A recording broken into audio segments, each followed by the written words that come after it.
Students, hello student आज की इस क्लास में हम पढ़ेंगे इलेक्ट्रिक फ्लक्स। तो इलेक्ट्रिक फ्लक्स क्या होता है, उसका इंट्रोडक्शन, उसे कैसे कैलकुलेट किया जाता है, ये सीखेंगे।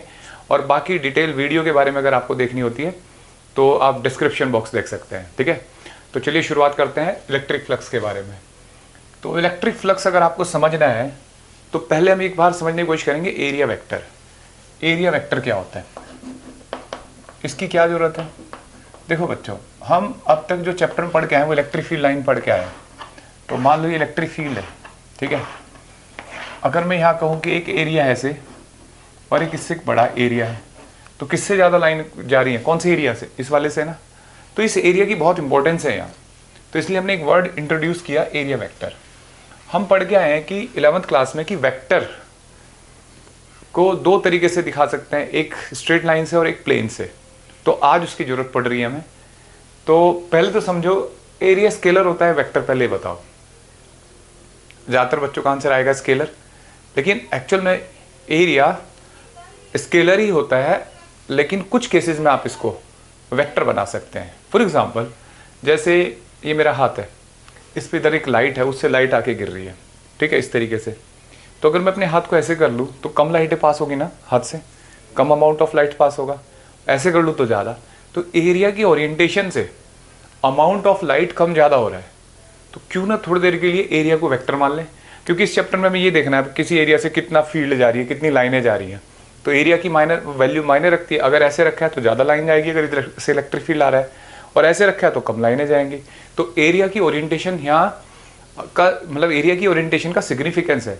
तो अगर ऐसा है तो क्यों ना हम उसे एरिया वेक्टर मान लें, ठीक है। तो एरिया वेक्टर एक वेक्टर होता है, जैसे कोई भी सरफेस है, ये एक सरफेस है, इसका एरिया है ए, ठीक है।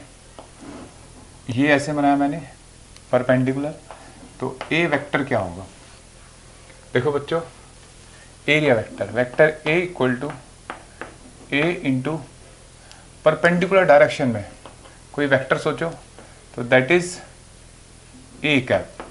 मतलब परपेंडिकुलर कैसे होगा, तो एक डायरेक्शन लेंगे सरफेस के जो परपेंडिकुलर होगी, तो उसको मान लिया हमने ए कैप, ठीक है। कोई तो यूनिट वेक्टर होगा ना इसके अलावा, तो जो भी होगा आई जे के कोई सा भी होगा उसको इधर की तरफ मान लेंगे। तो मैग्नीट्यूड इनटू डायरेक्शन क्या बन गया, ये एरिया वेक्टर, ठीक है बच्चों। अगर मैं इसका मैग्नीट्यूड देखूं तो इसका मैग्नीट्यूड कितना आ जाएगा, ए ही आ जाएगा, क्योंकि ए कैप का मैग्नीट्यूड कितना होता है, ए। तो वेक्टर, अगर एरिया वेक्टर को आपको लिखना है तो आप लिख सकते हो it is a vector whose magnitude is equal to the magnitude of area, ठीक है, magnitude area of surface and direction along the perpendicular to the surface, ठीक है। डायरेक्शन किधर होगी, परपेंडिकुलर टू सरफेस, ठीक। अब जैसे अगर मान लो आपसे क्वेश्चन आए कि ये तो कर्व्ड सरफेस है ना, मान लो चलो फ्लैट सरफेस ही है। मैं इसको अलग अलग कोऑर्डिनेट सिस्टम में दिखाता हूँ पहले आपको। ये एक्स, ये वाई, ये जेड। एक्स वाई जेड आप समझते हैं, ऐसे बनता है जेड, ये और इधर इस हाथ से, ठीक है, ये एक्स, ये जेड, ये वाई। तो अगर यहाँ पे क्या किया जाए कि जैसे कोई एरिया है, मैंने इस प्लेन में ले लिया, एक्स वाई प्लेन में, ठीक है, एरिया है ए, मुझे एरिया वेक्टर की फॉर्म में लिखना है। तो देखो ये आई कैप डायरेक्शन होती है, ये जे कैप होती है और ये के कैप। तो इसका एरिया वेक्टर कैसे लिखा जाएगा, तो इसका एरिया वेक्टर होगा बच्चों ऐसे, इस तरफ, ठीक है। और कितना होगा, ए इंटू के कैप। भाई देखो डायरेक्शन कैसे होगी, डायरेक्शन परपेंडिकुलर तो के कैप है ना। अगर कोई एरिया इस प्लेन में, कौन सा प्लेन है, वाई जेड, और डायरेक्शन क्या है, ये आई कैप, तो ये किधर होगा, ए आई कैप, ठीक है। और ऐसे ये इधर की तरफ, ठीक है, तो ये एरिया है और ये ए जे कैप, ठीक है। तो वेक्टर बन जाएगा ए जे कैप। क्लियर है बच्चों। तो इस तरीके से जिस भी प्लेन में एरिया रखा होगा, ठीक है, जिस भी प्लेन में होगा उसके परपेंडिकुलर देखना है, ठीक है। अभी आपके दिमाग में क्वेश्चन चल रहा होगा, सर परपेंडिकुलर तो इधर भी है और इधर भी है, ये कैसे डिसाइड किया आपने इधर है। तो देखो कुछ बातें हैं जो समझनी है आपको। देखो जब हम एरिया बोलते हैं तो एरिया का कोई मटेरियल या कुछ ऐसा सिग्निफिकेंस नहीं है। एरिया इमेजिनरी भी हो सकता है, जैसे मैंने यहाँ एक सर्कल सोचा तो ये सर्कल इमेजिनरी है, ठीक है, जरूरी नहीं कि यहाँ कोई मेटल है कुछ भी है। एक सर्कल, सर्कुलर एरिया इमेजिनरी होगा, तो अब उसका एरिया वेक्टर इधर भी हो सकता है इधर भी हो सकता है। तो कुछ चॉइस होती है हमारी जिसके अकॉर्डिंग हम इसको मानते हैं। लेकिन अगर कुछ केस में, अब बताऊंगा वो सारे केस आपको, अभी तो आपने परपेंडिकुलर सोचना है बस। लेकिन अगर कुछ केस में कर्व सरफेस हो, जैसे ऐसे है, ये तो फ्लैट सरफेस है, अगर कर्व सरफेस हो ऐसे, ठीक है, तब एरिया वेक्टर कैसे लिखा जाता है? तब क्या करते हैं बच्चों, हम छोटे छोटे टुकड़ों में तोड़ लेते हैं एरिया को, ऐसे, ठीक है, ऐसे, ठीक। तो सोचो ये एक छोटा सा एरिया हुआ, इसको लिख लिया हमने डेल्टा A1, ठीक है, इसका area vector delta A1 vector, जो भी होगा डायरेक्शन मल्टीप्लाई कर देंगे। ऐसे ये डेल्टा A2 वेक्टर, सबके अपने area vector delta A3 vector. तो छोटे छोटे एलिमेंट में तोड़ देंगे इसको, ठीक है। ये और भी स्मॉल हो सकते हैं, DA1 DA2 DA3 इस तरीके से। ये कर्व सरफेस था। लेकिन अगर क्लोज सरफेस हो, कर्व सरफेस तो ऐसे हुआ, लेकिन क्लोज सरफेस हो जाए तो ऐसे हो जाएगा। तब क्या करते हैं बच्चों, तो देखो कर्व सरफेस में पहले ऐसे सोचो, फॉर एग्जांपल हमने एक क्यूब ले लिया, ठीक है, ऐसे, ठीक है बच्चों। तो इस केस में क्या होता है, कर्व सरफेस में देखो जैसे एक क्यूब है, इसके 6 सरफेस होंगे ना। फॉर एग्जांपल मैंने ये लिया ऐसे, ठीक है, तो उसके 6 सरफेस है, 1 2 3 4 5 6। तो यहाँ हमारा रूल होता है, यहाँ हमारा कन्वेंशन है कि आप बाहर की तरफ एरिया लो ऐसे, ठीक है। तो देखो ये ऐसे, ये ऐसे, ये ऐसे, ठीक है। तो जितने भी सरफेस है सबके परपेंडिकुलर एरिया हो जाएंगे।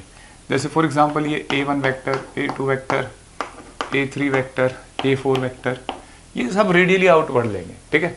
अगर क्या हो कि हम इस बॉक्स के अंदर हो, तो जैसे इस रूम के अंदर हैं, तो इस रूम में क्या होगा, इस दीवार से इनवर्ड, मतलब अपने मीडियम में लेना है एरिया वेक्टर, इससे इधर, ऊपर वाले सरफेस से इनवर्ड, सर ग्राउंड से ऊपर की तरफ, उससे इधर की तरफ, राइट वाली वॉल से इधर की तरफ।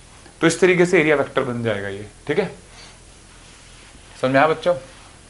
अब देखो नेक्स्ट पॉइंट है, अब अगर मान लो जैसे ये तो मैंने फ्लैट सरफेस ले लिया था, अगर कोई ऐसे इरेगुलर शेप हो, ठीक है बच्चों, ये 3D है, ऐसे सोचो जैसे पोटैटो, ठीक है, आलू जैसे आलू है, तो उसमें कैसे, तो उसमें भी बिल्कुल ऐसे छोटे छोटे एरिया, ये ऐसे, ये ऐसे, ऐसे ऐसे, सबके एरिया वेक्टर ऐसे रेडियली आउटवर्ड, ठीक है बच्चों, ऐसे। तो ये रेडियली आउटवर्ड बन जाएगा, ठीक है।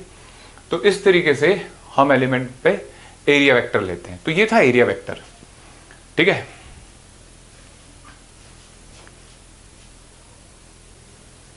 देखिए बच्चों, अब हम बात करते हैं इलेक्ट्रिक फ्लक्स की। इलेक्ट्रिक फ्लक्स क्या होता है, तो इलेक्ट्रिक फ्लक्स समझना है अगर हमें वर्ड, तो पहले हम जाएंगे इलेक्ट्रिक फील्ड लाइन की तरफ। इलेक्ट्रिक फील्ड लाइन में हमने पढ़ा था कि अगर मान लो इलेक्ट्रिक फील्ड के अंदर कहीं पे आपको स्ट्रेंथ देखनी है, तो आप एक यूनिट एरिया रख दीजिए, ठीक है, सामने, और उसके normally line electric field line ray आ रही होंगी, इलेक्ट्रिक फील्ड लाइंस। तो इलेक्ट्रिक फील्ड की जो स्ट्रेंथ होती है that is directly proportional to number of field line, electric field lines पर यूनिट एरिया, ठीक है, जो नॉर्मली आगे गिर रही है, ठीक है, नॉर्मली रखा है ये। आप सोचो, मान लो आपने, ये तो यूनिट एरिया के लिए है, अगर मान लो मैं कोई एरिया रख दिया, मैंने ऐसे डेल्टा ए एरिया रख दिया, ठीक है, तो बताओ अगर मैं इसमें मल्टीप्लाई कर दूं एरिया, ठीक है, भाई ये स्ट्रेंथ ये वैल्यू है, अगर मैं इस इलेक्ट्रिक फील्ड में ये एरिया मल्टीप्लाई कर दूं, तो बताओ क्या आएगा, total number of electric field line आएंगी ना इस एरिया से जो पास हो रही है नॉर्मली, क्योंकि ये पर यूनिट एरिया की स्ट्रेंथ थी, है ना, इलेक्ट्रिक फील्ड। अगर इसमें एरिया मल्टीप्लाई कर दिया जाए तो ये क्या हो जाएगा कि इस एरिया से कितनी लाइन गुजरी है, ठीक है बच्चों, ये आ जाएगा। That amount of electric field line is called electric flux.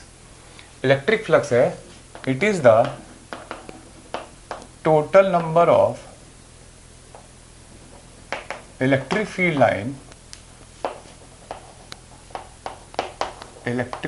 line passes through a surface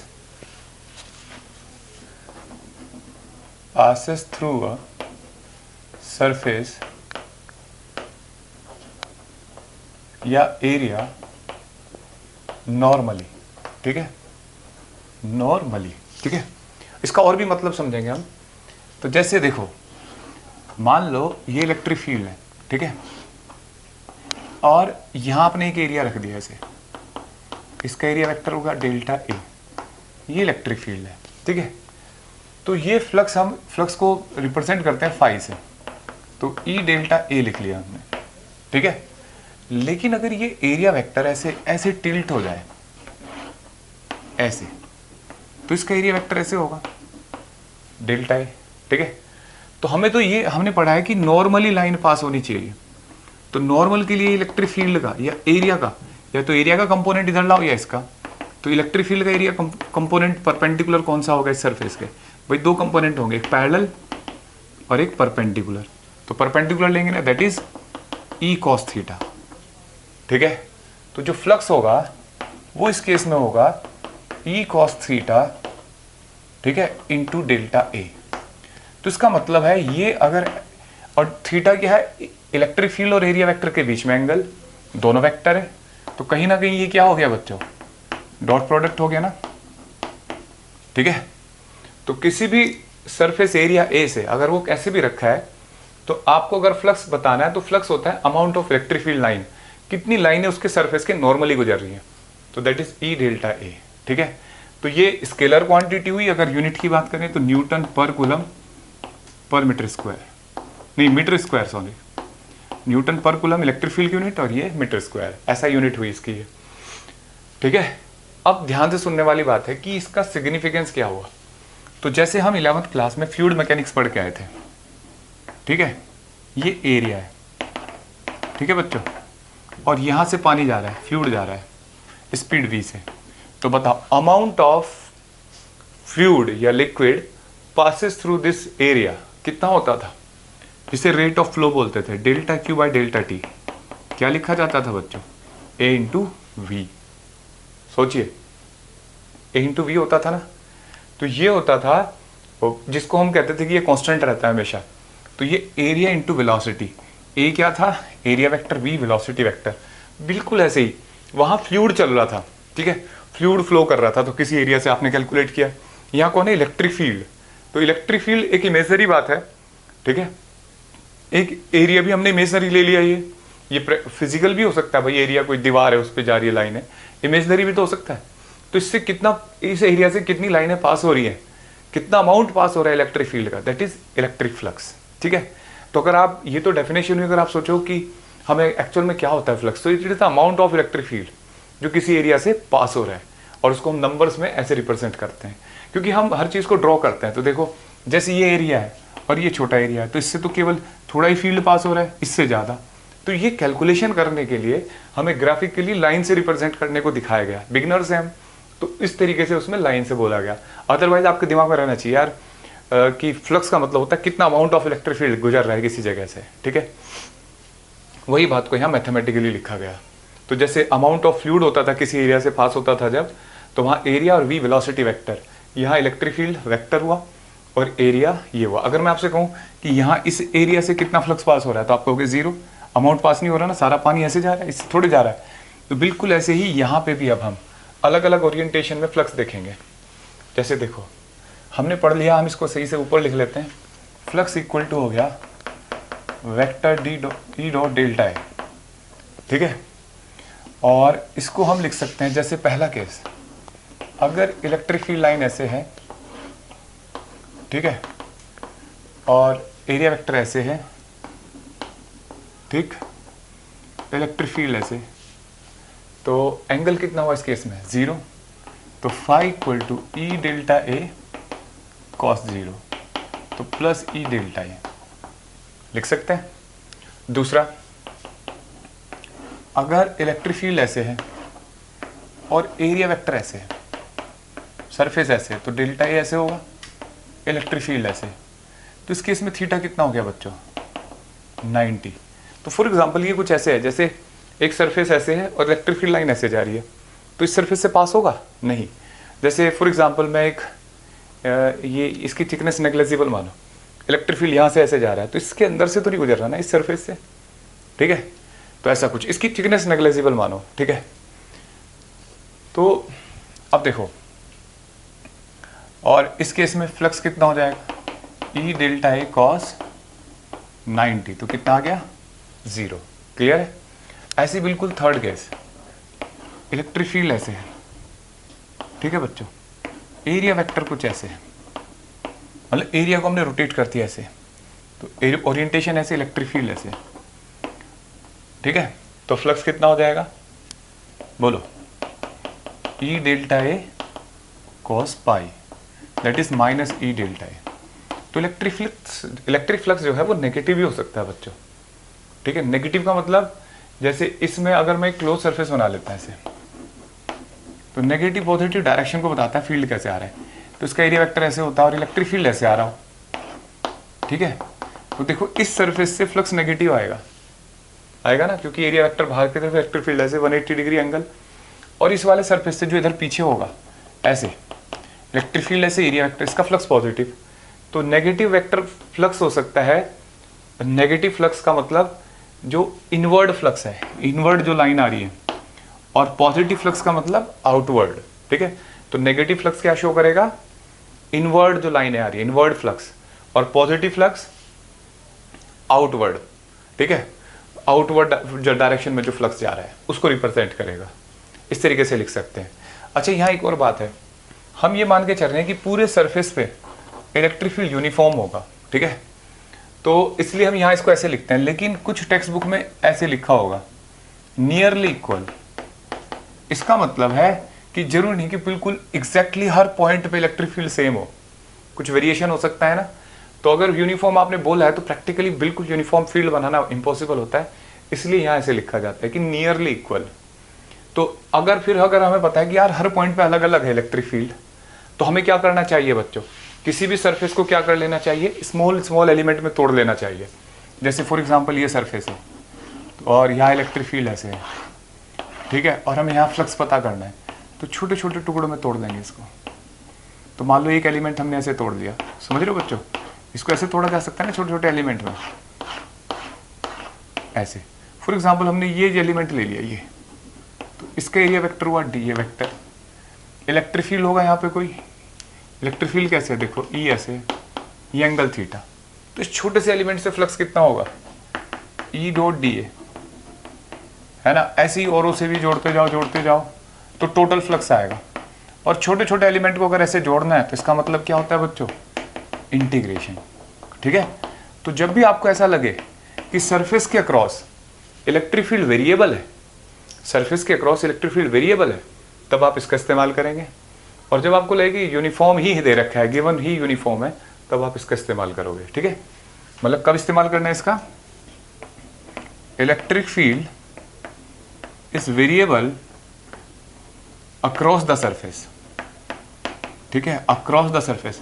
आपको इलेक्ट्रिक फील्ड वेरिएबल है इससे मतलब नहीं है सरफेस पे वेरिएबल है या नहीं, इस बात को ध्यान रखना, इसको हम मेंशन करेंगे फिर, ये बहुत इंपॉर्टेंट पॉइंट है कि सरफेस के अक्रॉस अगर वेरिएबल है इलेक्ट्रिक फील्ड तब इसका इस्तेमाल करेंगे आप, ठीक है।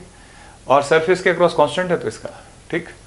तो देखो बच्चों, और ये बात भी समझ में आ गई आपको कि जो फ्लक्स में लिखते हैं जब हम, तो इलेक्ट्रिक फील्ड के दो कंपोनेंट होते हैं, एक पैरेलल और एक परपेंडिकुलर। कौन सा कंपोनेंट आता है, परपेंडिकुलर कंपोनेंट इफेक्टिव है यहाँ, ठीक है। और आप इस इलेक्ट्रिक फील्ड को प्रोजेक्शन भी कह सकते हो एरिया वेक्टर के अलोंग, या एरिया वेक्टर का प्रोजेक्शन भी बोल सकते हैं इलेक्ट्रिक फील्ड के अलोंग। ये तो पता है ना, ए कॉस थीटा, तो प्रोजेक्शन कहलाता है ये, ठीक है। अब देखो, अब हम फ्लक्स कैलकुलेट करने जा रहे हैं बच्चों, बेसिक क्वेश्चंस का। जैसे एक क्वेश्चन दिया कि ये एक सर्कल है, कौन से प्लेन में है, ये y, ये z, रेडियस है बच्चों इसका 2 मीटर, ठीक है, और ये YZ प्लेन में, ठीक है, YZ प्लेन में। तो हमसे पूछा जा रहा है इलेक्ट्रिक फील्ड इस रीजन में है 2i cap plus 3j cap newton per coulomb. तो find the flux through this surface. तो इमेजिन करो ये ना वाई जेड प्लेन ऐसे होता है, सर्कल ऐसे है, इलेक्ट्रिक फील्ड लाइन देखो कुछ तिरछा ऐसे जा रही होगी, ठीक है। तो हमें इससे फ्लक्स पता करना है इस एरिया से। तो कोई बात नहीं, हम इसका एरिया वेक्टर बनाते हैं पहले।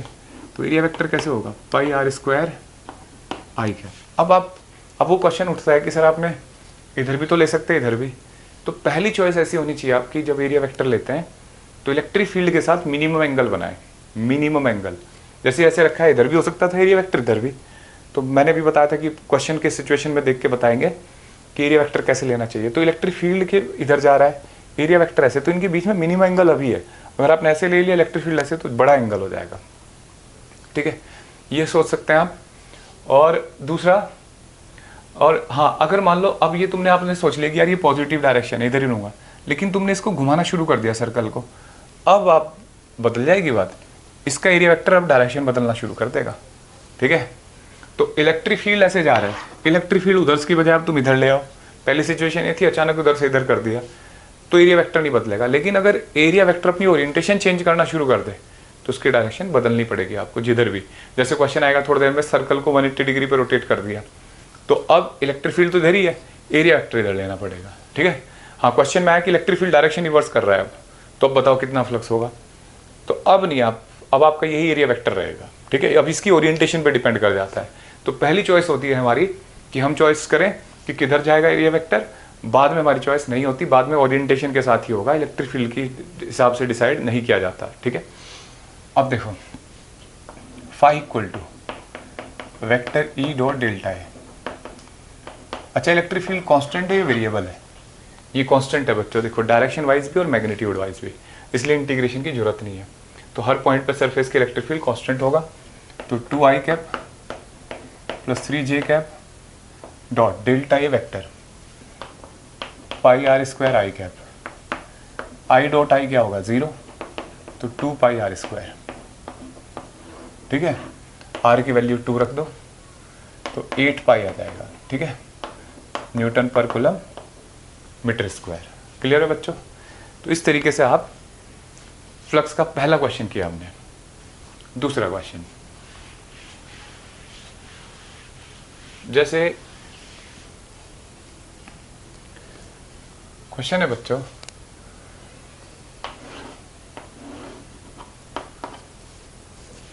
ये एक्स ये वाई, यहां एक सिलेंडर है,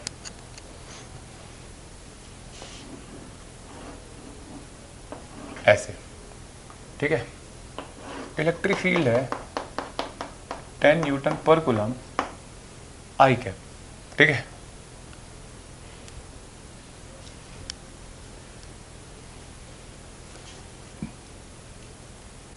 तो ये इलेक्ट्रिक फील्ड दे रखा है इधर, और इसका ये सिलेंडर है, परफेक्ट सिलेंडर है, और इसका रेडियस है बच्चों r इक्वल टू 2 मीटर ले लेते हैं, ठीक है। और इसकी लेंथ इधर 5 मीटर है और इधर 5 मीटर, ठीक है। समझ में आया? अब क्वेश्चन है कि find the total electric flux, find total electric flux through this cylinder, through this cylinder, ठीक है। ये क्वेश्चन है, बिल्कुल बिगिनिंग का क्वेश्चन है। तो सबसे पहले ये चेक करते हैं इलेक्ट्रिक फील्ड यूनिफॉर्म है या नॉन यूनिफॉर्म है। तो यूनिफॉर्म है, फिक्स्ड वैल्यू है, तो इसका मतलब हमारी मेहनत बच गई, इंटीग्रेशन की जरूरत नहीं है। अब इस पूरे सरफेस पे, इस ऑब्जेक्ट जिस कर्व सरफेस है ये क्लोज सरफेस, इसके कितने सरफेस बनते हैं इसमें? तो देखो बच्चों, इस केस में ना एक सरफेस तो इधर होगा, एक इधर, और एक पूरा कर्व सरफेस है। तो अगर आप इसका एरिया वेक्टर देखो तो इस तरीके से लिया जाएगा डेल्टा ए, और इसका एरिया वेक्टर देखो तो डेल्टा ए इस तरीके से, ठीक है। और ये जो कर्व सरफेस है, कर्व सरफेस में छोटे छोटे एलिमेंट बनाओ, कोई सा भी बना लो आप, डीए बना लिया मान लो आपने, तो एरिया वेक्टर तो ऐसे और इलेक्ट्रिक फील्ड ऐसे। तो जब भी एरिया वेक्टर इलेक्ट्रिक फील्ड के परपेंडिकुलर होता है तो फ्लक्स 0 हो जाता है। भाई ये चौक है, इलेक्ट्रिक फील्ड लाइन ऐसे जा रही है, तो इसके बेस से ही तो एंटर करेगी, कर्व सरफेस को तो बस टच करके जाएगी, एंटर तो नहीं करेगी कर्व सरफेस से। इसका मतलब यहाँ जो फ्लक्स है वो केवल इन दो सरफेस से होगा, S1 S2, S1 और S2 सरफेस से, ठीक है। इस सरफेस से नहीं होगा, तो flux through curved surface is 0, ठीक है। बिकॉज अगर आप इंटीग्रेशन करना भी चाहो तो E dot D A cos pi by 2, ठीक है, तो क्या आ जाएगा आपका 0, ठीक है, क्योंकि हर जगह ये एलिमेंट इलेक्ट्रिक फील्ड के साथ एंगल, सारे एलिमेंट 90 डिग्री बना रहे होंगे। अब जो टोटल फ्लक्स है वो होगा flux through surface S1 plus flux through surface X2, ठीक है, S1 और S2। अब S1 का इलेक्ट्रिक फील्ड तो इधर है, एरिया वेक्टर ऐसे है, तो अब आपके पास दो चॉइस हैं, आप डॉट प्रोडक्ट में लिखना चाहते हो या आई जे के कंपोनेंट करके। तो मैंने इसका एरिया लिखा पाई आर स्क्वायर, देखो pi are square minus I cap, clear है, और इसका एरिया कितना होगा pi are square I cap, clear. तो देखो फ्लक्स हो जाएगा electric field dot delta A1 plus, ठीक है, electric field dot delta A2 vector. अब देखो इलेक्ट्रिक फील्ड कितना है 10 आई कैप, ठीक है बच्चों, डॉट डेल्टा A वेक्टर कितना है, ये रहा देखो pi are square minus I cap plus ऐसी इलेक्ट्रिक फील्ड 10 आई कैप, और इसका एरिया वेक्टर किधर है pi are square I cap, ठीक है बच्चों। अब देखो ये हो जाएगा इलेक्ट्रिक फील्ड जितना प्लस है उतना ही माइनस, तो कितना आ जाएगा बच्चों 0। इसका मतलब क्या हुआ बच्चों, इसका मतलब है जितनी लाइनें, देखो फ्लक्स 0 आ रहा है ना, तो जितनी लाइनें यहां से एंटर हुई थी इसमें, ठीक है, उतनी लाइन इससे बाहर हो गई, तो एनक्लोज फ्लक्स 0 है, ये मतलब है इसका, ठीक है, क्लियर है बच्चों। अब एक दूसरा क्वेश्चन देखते हैं। अगर इसी क्वेश्चन में ऐसे बोलता कि अगर ये सिलेंडर बनाया बिल्कुल ऐसे ही, ठीक है, सेम वही डाटा है 5 मीटर 5 मीटर, लेकिन इस क्वेश्चन में दे रखा है कि फॉर x लेस देन 0, ठीक है, मतलब इधर नेगेटिव में इलेक्ट्रिक फील्ड है बच्चों 10 आई कैप, ठीक है, और फिर x ग्रेटर देन 0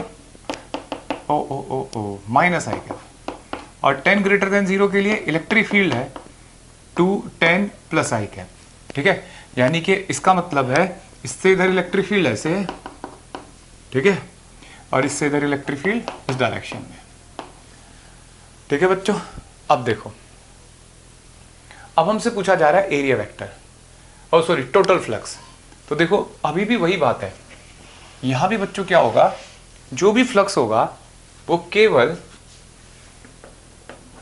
केवल इन दो सरफेस से होगा, S1 S2 से, ठीक है, और लेकिन इसका अब एरिया वेक्टर जो आपको सिखाया गया है रेडियली आउटवर्ड, तो डेल्टा A1 और डेल्टा A2, ठीक है, और डेल्टा A1 कितना है बच्चों पाई आर स्क्वायर आई कैप, ठीक है, pi are square I cap, और इसका एरिया अगर वेक्टर फॉर्म में लिखना है इसको pi are square I cap, ओ इसको pi are square minus I cap, ठीक है। अब देखो और इलेक्ट्रिक फील्ड आपको ये वैल्यू पता है, लेस देन के लिए इधर की तरफ है और ग्रेटर देन 0 के लिए इधर की तरफ राइट साइड, और कॉर्ड सरफेस से अभी भी फ्लक्स क्या आएगा बच्चों 0, तो flux through chord surface is 0, केवल इन दो सरफेस से लिखना है। तो देखो इसका इलेक्ट्रिक फील्ड हो गया इस एरिया में, दैट इज ऐसे इनको अलग अलग लिख लेते हैं E1 E2, तो 10 आई कैप वो भी माइनस आई कैप, ठीक है, plus pi are square minus I cap plus surface S2 से कितना होगा पाई और 10 आई cap into pi are square I cap, देखो माइनस इंटू माइनस 1 हो जाएगा, 10 pi are square plus 10 pi are square कितना आ गया बच्चों 20 पाई आर स्क्वायर, क्लियर है, तो 20 पाई आर स्क्वायर ये आंसर आ गया। अब आप इसको ऐसे भी कर सकते थे डॉट प्रोडक्ट से, मैं लिख के दिखाऊं एक बार। देखो अगर आपको मैग्नीट्यूड पता है, ठीक है, एरिया का, और आपको डॉट प्रोडक्ट से करना है तो ऐसे लिख सकते हो, E dot E1 dot delta A1 cos theta, ये सब मैग्नीट्यूड है, plus E2 dot delta A2 cos theta, ठीक है। इसका एरिया वेक्टर कितना है, इलेक्ट्रिक फील्ड कितना होगा, मैग्नीट्यूड में केवल 10, area vector pi are square into angle कितना है कॉस, बताओ बच्चों, इलेक्ट्रिक फील्ड भी ऐसे, एरिया वेक्टर भी ऐसे 0, प्लस इसका देखो इलेक्ट्रिक फील्ड है 10 आई कैप, यानी कि मैग्नीट्यूड 10, यहाँ तो मैग्नीट्यूड लेंगे ना, जब ए बी कॉस थीटा लिखते हैं तो मैग्नीट्यूड होता है, और area pi are square into cos 0, तो ये कितना आ गया 20 पाई आर स्क्वायर। तो ये आपका अप्रोच है कि आप आई जे के सिस्टम में ले जाके करते हो, ये ऐसे एंगल से आई जे के ज़्यादा बेटर होता है। अब 0 नहीं आया, इसका मतलब क्या है, इसका मतलब बच्चों इलेक्ट्रिक फील्ड ऐसे जा रहा है ना, तो देखो बाहर निकल रहा है ना फ्लक्स, तो सारा फ्लक्स बाहर ही जा रहा है, इनवर्ड नहीं आ रहा है, इसलिए टोटल फ्लक्स पॉजिटिव आया, ठीक है, 0 नहीं आया। पहले क्या हो रहा था, एक एंड से एंटर कर रहा था और दूसरे से बाहर जा रहा था, ठीक है। अब देखो बच्चों, अब थोड़ा सा क्वेश्चन में ट्विस्ट करते हैं, चेंज लाते हैं कुछ। क्वेश्चन है कि ये x और ये y, ये z, ठीक है। अब देखो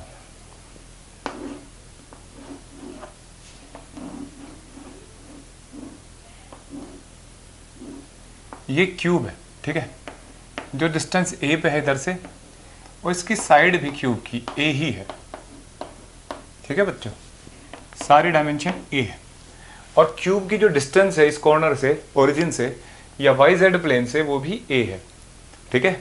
जैसे मान लो ये वाई जेड प्लेन है और क्यूब रखा है यहाँ ऐसे कुछ, ठीक है, तो ये डिस्टेंस जो है प्लेन से वो भी a के बराबर है, ठीक है।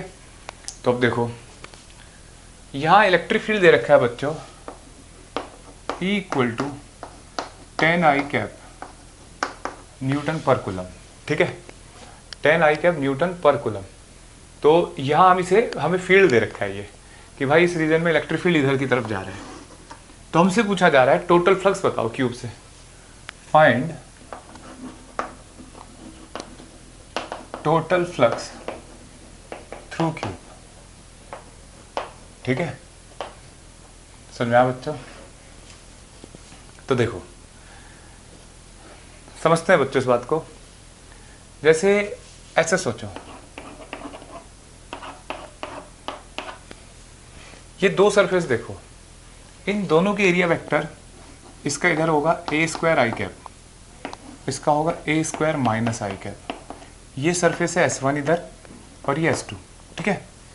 बाकी जो चार सरफेस है, फॉर एग्जांपल आप ऐसे देखो, जैसे ये बॉक्स है, ठीक है, ये तो क्यूब नहीं है लेकिन मान लेते हैं, ये सरफेस का एरिया वेक्टर ऐसे, इस सरफेस का ऐसे, ये जो चार सरफेस हैं इसका भी एरिया वेक्टर ऐसे होगा ऊपर, इलेक्ट्रिक फील्ड ऐसे जा रहा है तो कितना फ्लक्स हुआ इससे, 0, इसका एरिया वेक्टर ऐसे, इलेक्ट्रिक फील्ड ऐसे जा रहा है तो फ्लक्स 0, ऐसे इसका 0, ऐसे इसका 0, यानी कि जो फ्लक्स है वो केवल दो सरफेस से है इनसे, ठीक है। तो दो सरफेस हैं, एक सरफेस S1 और एक सरफेस S2।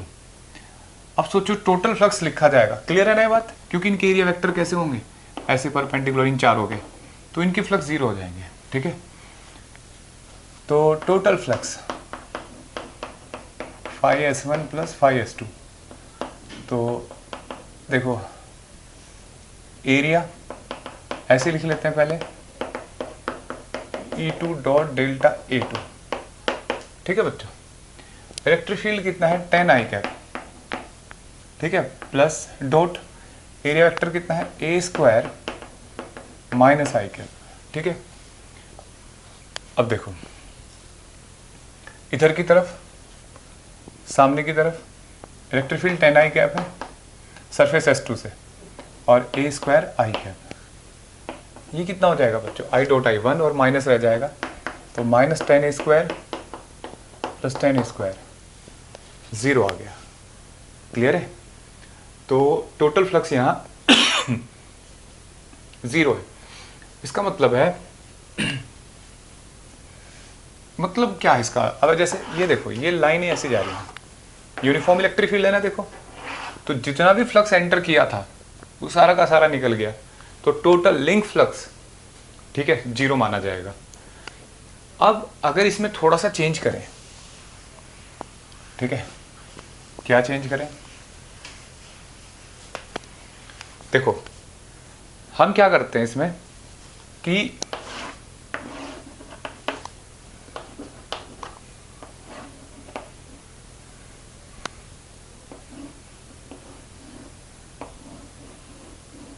वही क्वेश्चन है बिल्कुल सेम, ये ए और फील्ड जो है, फील्ड को आगे की तरफ भेजते हैं। देखो ये हो जाएगा 10, आज दे रखा है 10x आई कैप, तो कुछ तो बदलना चाहिए क्वेश्चन में, तो 10x आई कैप, ठीक है, न्यूटन पर कूलम। तो देखो हमें कैलकुलेट करना है अभी भी क्या होगा, केवल इन दो सरफेस से। भाई इस क्वेश्चन में क्या हुआ, वेरिएबल हुआ ना, इलेक्ट्रिक फील्ड वेरिएबल है ना, तो इसका मतलब वेरिएबल है, तो ऐसे लगा कि सर इंटीग्रेशन की जरूरत है, लेकिन थोड़ा ध्यान से देखो, इसके पास भी दो सरफेस हैं, ये वाला और ये वाला, ठीक है, इन दो सरफेस से फ्लक्स होगा a स्क्वायर आई कैप, और इस वाले से a square minus I cap, मतलब ये फ्लक्स एरिया वेक्टर होगा, सॉरी एरिया वेक्टर इसका a स्क्वायर आई कैप और इसका a square minus I cap, जो पहले की तरह था। लेकिन अब क्वेश्चन है कि इलेक्ट्रिक फील्ड वेरिएबल है तो क्या इंटीग्रेशन करें हम। देखो बच्चों, जैसे फॉर एग्जांपल ये वाला सरफेस सोचो S1, ठीक है, इधर सामने मेरी एक दीवार है, तो अगर मैं इस पे 2 पॉइंट मान लूँ ऐसे, ठीक है, A और B लिख देते हैं, चलो नाम A और B, ठीक है, ऐसे देखो, तो वो A B की किसकी डिस्टेंस ज़्यादा होगी दीवार से, A की या B की, बिल्कुल ऐसे रखा हुआ है, ये सोचो सेम नहीं होगी। तो अगर इसके भी डिस्टेंस सेम है सारे पॉइंट्स की, तो ऐसे सोचो दीवार से ये डिस्टेंस कितनी है, A है ना, तो यहाँ पे x कितना होगा, A होगा ना, और जब हम A डिस्टेंस ये है, इस वाले सरफेस पे जाएंगे तो x की वैल्यू कितनी होगी, 2a, है ना। तो इसका मतलब इस सरफेस के हर पॉइंट पे इलेक्ट्रिक फील्ड कांस्टेंट है। कैसे, आपको पता है x के साथ वेरी कर रहा है आगे की तरफ, जब x की वैल्यू 1 हो गई, फिक्स हो गई, a लिख दिया आपने, तो पूरा सरफेस पे फ्लक्स कांस्टेंट नहीं हो जाएगा, इलेक्ट्रिक फील्ड कांस्टेंट हो जाएगा। ऐसे ही यहाँ पे आपने x की वैल्यू रख दी 2a, तो x की जगह 2a रखो तो इलेक्ट्रिक फील्ड यहाँ पे भी कांस्टेंट हो जाएगा हर पॉइंट पे। इसका मतलब इंटीग्रेशन की जरूरत नहीं है, और इनसे तो हमें जरूरत ही नहीं है, चाहे वेरिएबल हो चाहे जो हो, क्यों, क्योंकि इनका तो एंगल हमेशा 90 है, तो इनका तो फ्लक्स 0 होगा। तो देखो यानी कि इंटीग्रेशन की जरूरत नहीं है। अब देखो φ1 होगा बच्चों, ये हो जाएगा E1 dot delta 1 E2 dot delta A2। E1 कितना हो जाएगा 10x आई कैप, और डेल्टा A1 सोचो a square minus I cap, और x की जगह क्या रखना है बच्चों, a, है ना, और यहाँ पे 10 2a x की जगह, और a स्क्वायर आई कैप, ठीक है, वो आई कैप भी रहेगा, इसका आई कैप, ठीक है, i minus I minus 10a cube, ठीक है, प्लस 20a क्यूब, ठीक है, कितना आ जाएगा 10a क्यूब। समझ में आया बच्चों। तो ये टोटल फ्लक्स आ गया, कितना फ्लक्स लिंक होगा इस क्यूब के साथ, ठीक। तो बच्चों इस छोटी सी क्लास में हमने पढ़ा इलेक्ट्रिक फ्लक्स और उसका एप्लीकेशन, उसको फाइंड किया, ठीक है। लेकिन यूनिफॉर्म इलेक्ट्रिक फील्ड जब सरफेस के क्रॉस था, अगर वेरिएबल हो जाए तो क्या करते हैं, तो वेरिएबल के केस में हम इंटीग्रेशन करते हैं, या एक कंसेप्ट होता है सॉलिड एंगल। तो अगली क्लासेस में हम एक गॉस थ्योरम पढ़ेंगे, वहाँ पे आपको इलेक्ट्रिक फ्लक्स के साथ उसके क्वेश्चन सिखाऊंगा, ठीक है। तब तक आप इसके बेसिक क्वेश्चन कर सकते हैं। थैंक यू बच्चों, बाय।